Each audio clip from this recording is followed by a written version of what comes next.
question. I think every company has a core of what makes them great, and I think sport is the core of what we are about. We're about human potential and performance. Nike's back. Since starting as an intern in apparel sales in 1988, Elliott Hill has spent his entire career climbing Nike's ranks. He has spearheaded some of the company's biggest sportswear launches and led headline-grabbing marketing campaigns. So don't ask if your dreams are crazy. Ask if they're crazy enough. Now, more than 30 years later, all eyes are on him as he steps into the company's most prominent job, CEO. It almost feels surreal, like, hey, did this just happen? But Hill has taken the reins at a time when Nike is grappling with declining sales and a fall in stock price. How do you think you're performing at this point? I think we can be better. As Hill kicks off his 33rd year at Nike and third month as CEO, he recounted his journey to the corner office and what's next for the sports retail giant. Nike's sprawling facilities in Beaverton, Oregon didn't exist when Hill first started as an intern. We very much wanted it to feel like a campus, so we moved here in 1990. Okay. The buildings that you can see across the way in brown were the first buildings. At the start of 1988, the company was worth just over $700 million. 3 decades later, it's valued at more than $100 billion.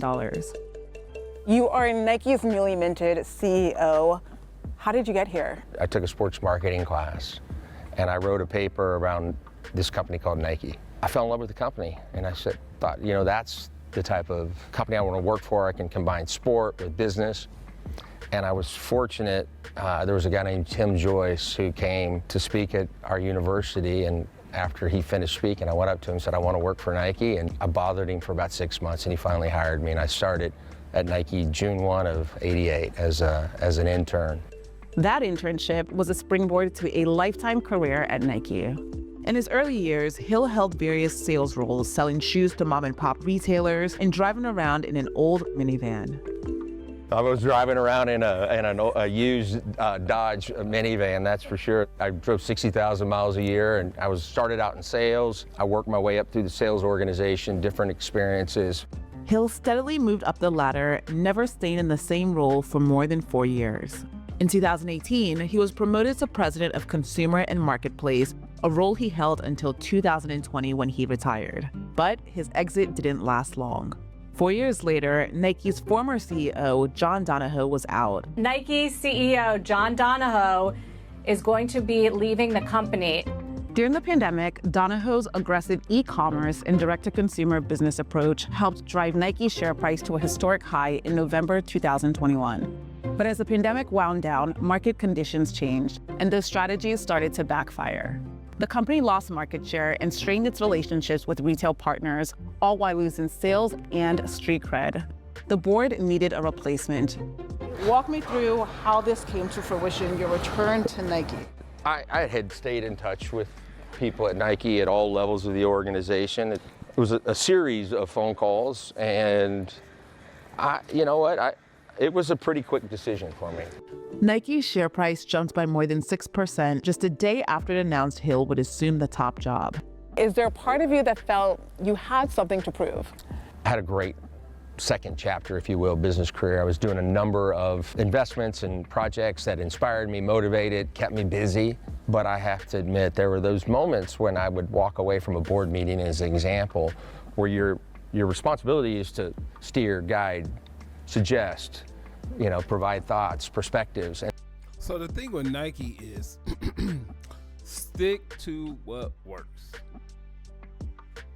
Air in any form, whether it's Zoom Air, whether it's the regular air,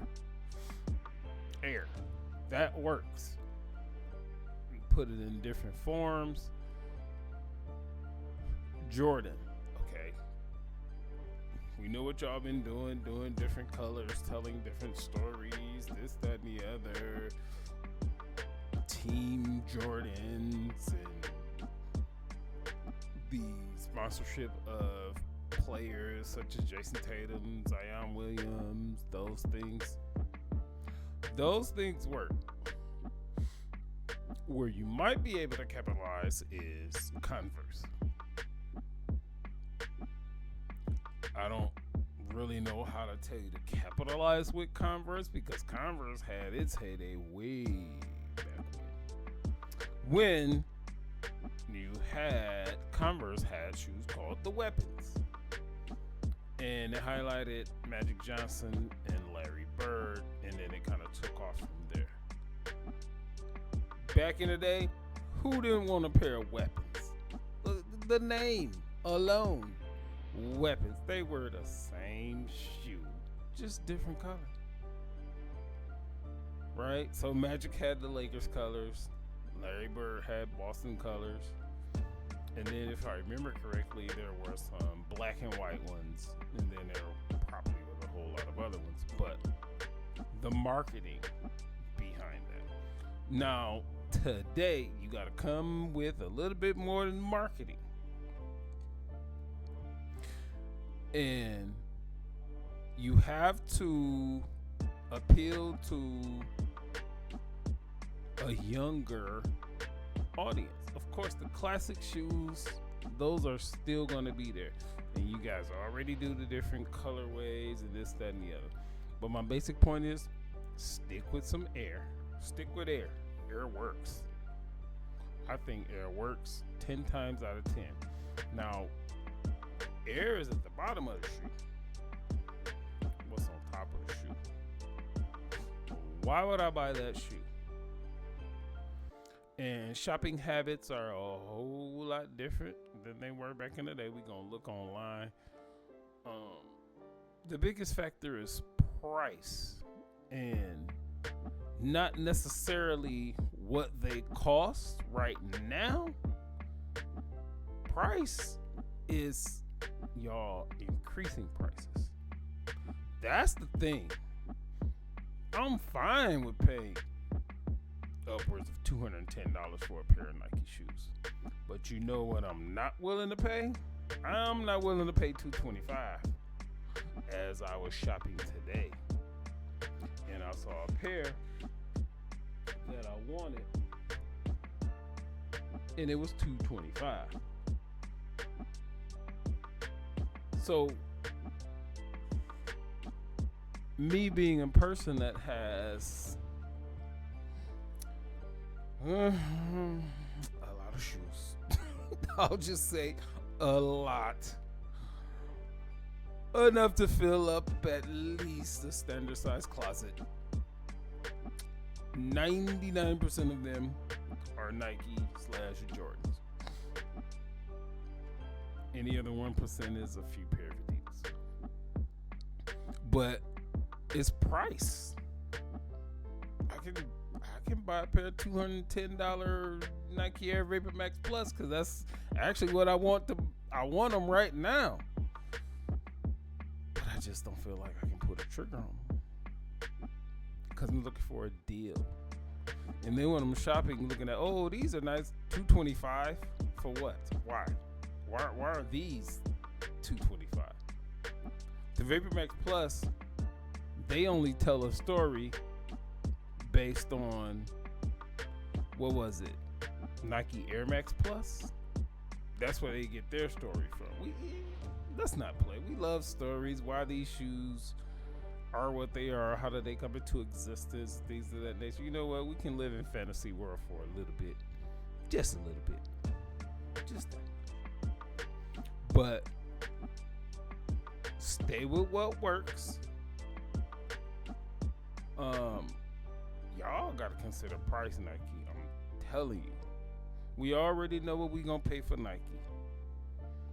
100, 10, 30, 210. Okay, we cool. We can do that. You start going past 210 right now. We're not doing that. We are just not doing that. It's not even a possibility. And then you leave. Yeah. And you don't have the responsibility for continuing the execution. There was a moment when I started to think to myself, is this really what the rest of my life's going to be like? And then I get the phone call. And so, and then here we are, and my whole world turns upside down, and it's just been a crazy 75 days. What's front of mind for you?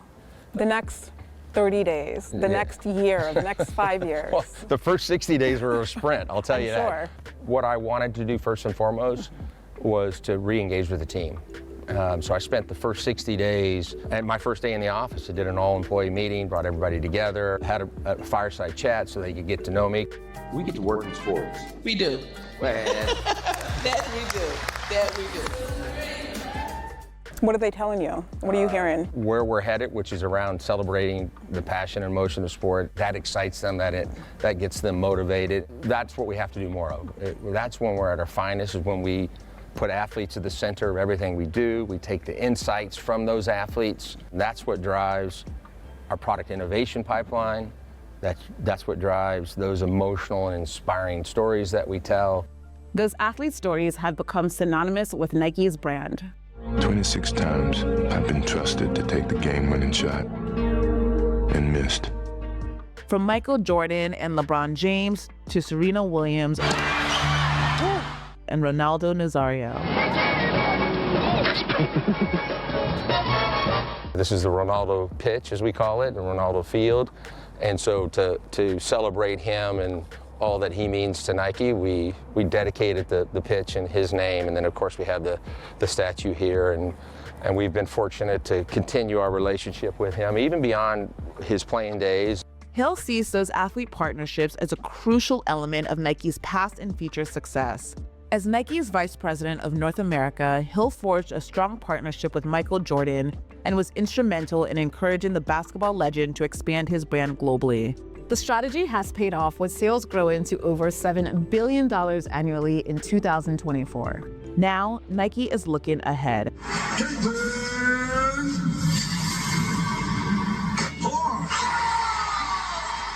We had Caitlin Clark here today. Caitlin Clark this morning. I think you saw that. So she was in yesterday working on her signature shoe that we'll launch, and we're working on her logo and her design of her logo. She signed an 8-year, $28 million endorsement deal with Nike in April of last year, making it the largest sponsorship contract. So they got Caitlin Clark, right? More than a year when she signed her deal. I don't know how long it takes to make a shoe. You can already take what you got. Take what you got. Because she's already playing in shoes. So how hard is it to take what you got, slap her name on it, giant Nike sign with what you do, and roll with that. After that, then you get down to the meat and bones of the business and this, that, and the other. I know they're trying to figure out, what does she like? How does she play? How does this fit on her foot? What does she want it to look like? High top, low top, mid, whatever the case may be. I think for the most part, it's going to be a low top. Now, if Caitlin Clark has a decent looking shoe, because we all know that's the first step, it has to look a certain way. If it's a decent looking shoe, oh yeah, I'm getting it. They got Sabrina Ionescu. Her shoes look like Kobe's. Oh yeah. And actually, her shoes are at a decent price. Now, when I see a model of Sabrina Ionescu shoes that I like, oh yeah, I'm getting those. I'm definitely getting those, but it needs to have the tech in it that the Kobe's have. It looked like Kobe's. I wanted to wear like Kobe's, because Kobe's are hard to get, and I think that's by design. Kobe's are very limited, so that makes them very expensive, cost, supply, and demand. So y'all got to do right by Caitlin Clark. Get her stuff on the market, because I want me some Caitlin Clarks right now. for a women's basketball player. What was the motivation behind that, and what impact do you think it'll have on women's sports, certainly on the WNBA? When we were running just basketball, we never got to the women's opportunity. But by having this small team that's focused on women's basketball, it unlocked, we believe, opportunities for the game of basketball, but also in product. It becomes an opportunity to grow the overall marketplace by inviting more and more girls into the world of sport. It is an area that we'll continue to invest in, and we see tremendous momentum right now. Hill's new role comes at a critical time for Nike. Sales dropped in the last 3 quarters of 2024, and shares have slumped more than 43% since 2023. In an effort to clear out inventory, the company began offering massive discounts throughout the year, slashing prices by as much as 30%. Hill says that approach has hurt the brand. You said in the December earnings call, your first as Nike CEO, that Nike has become too promotional, offering too many discounts. I'm certainly not complaining, but what's your vision for how Nike should approach pricing and discounts and still uphold its brand value and market position? There are moments in the traditional retail cycle where it makes sense to be promotional, Black Friday, Cyber Monday, but we had become too promotional in between those moments. We were even leveraging promotions to drive revenue. And frankly, that's not great for margin. It's not great for the brand. It's not great for our wholesale partners because, they end up competing against us and profitability matters for them. And so starting this spring, we're moving to a position where Nike Direct, both digital and physical, is going to actually lead the marketplace and be not only less promotional, but elevate the experience that the consumer has with our brand. Nike also faced backlash over its direct-to-consumer sales strategy. Before the pandemic, What he just said was just a bunch of corporate CEO word salad. Bruh, I understand slashing the prices, making the prices lower. Don't get to a ridiculous point because part of Nike's lure is actually the price. And like I stated previously, Air VaporMax Plus, the average price is $210. If that's where it's at, that's where it's at. Cool. We know we gonna pay for that. But out of nowhere, for no reason, there was a pair that's $225. Well, I'm not getting that. For what? And then you have another pair that's $180, and on your Nike website, that pair is out of stock in all sizes.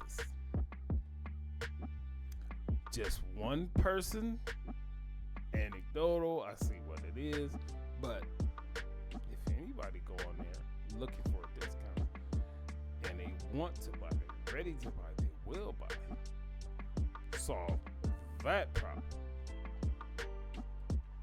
it started to pull back from large wholesalers like Foot Locker and Dick's Sporting Goods to focus on its own brick-and-mortar stores and e-commerce. Now, that strategy is changing. Pre-pandemic, Nike severed ties with retailers, wanted to focus more on direct-to-consumer. What are your plans to evolve, to rebuild, your partnership with wholesale retailers like Foot Locker and so on? I think it all starts with the consumer. There are consumers that want to shop choice, wholesale, either digital or physical.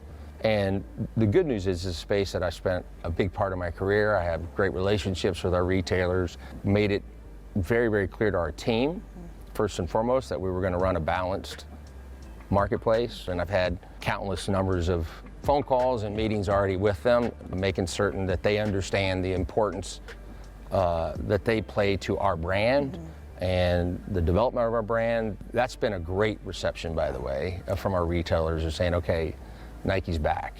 Gone are the days of going wide. Hill wants to go deep, And he says Nike will be zeroed in on 5 main categories moving forward: running, basketball, training, football, and sportswear.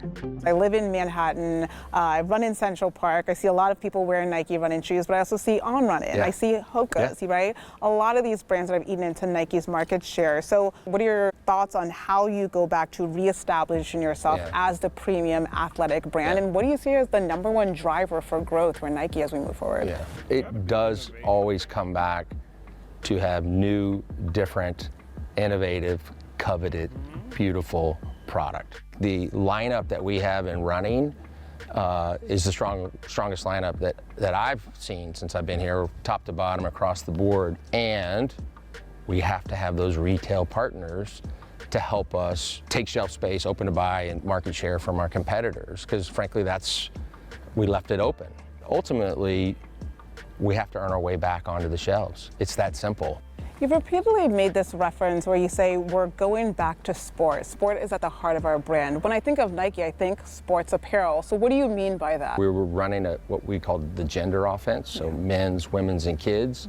We lost the sharpness around sport. And so we're reorienting the organization to focus sport first.